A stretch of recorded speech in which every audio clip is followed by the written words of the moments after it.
Although the weekend is a great time to cool down and enjoy life, especially in the summertime, now that the weekend's coming to an end, Monday is going to be rolling in fast, and that means that the markets will be back open. And who knows what that will bring for AMC. But one thing that I can confirm to you guys, according from the site listed at the top, WCCF Tech, AMC short sellers have bled more than 1 billion in 2022, and that's despite the massive share price drops. So be aware of that. And if you watched our earlier video speaking about FTD data, which has rocketed, speaking about the way that short interest has been moving with AMC and how the data can be manipulated, you will be aware of one simple thing. It's looking very strange because we're talking about a stock where we are continuously told that we're the ones which will be losing money. Most of us have averages under the price point of where we are now, and what that means is most of us are still in the green.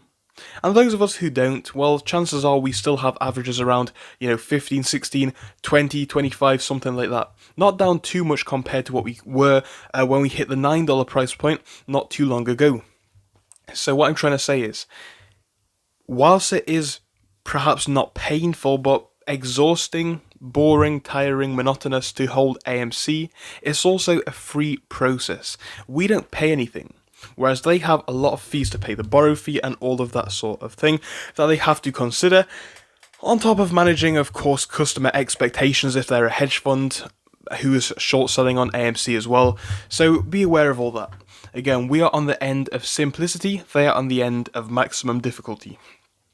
So I'm not really too bothered about what happens with the price of AMC tomorrow in regards to this. I think what's more important is just to remember the mindset. The price action has shown us a lot of things, again, coming down really over the past couple of weeks and months, but one thing has stayed true. The data behind the scenes has looked stronger than ever, especially when we look to things like the FTD data, to the losses that we are seeing from shorts. So it's been a short one here, but I just wanted to provide this info and remind you guys of this, because I think going forwards into Monday is something which we should all have on the front of our minds. So, just a little bit of a preparation video, not really an in-depth one. Perhaps we'll look at the price in just a bit, but we'll have to see. Again, if not, we'll probably look at that at some point on Monday itself. But for now, as usual guys, I'm going to say goodbye. Enjoy the rest of your Sunday.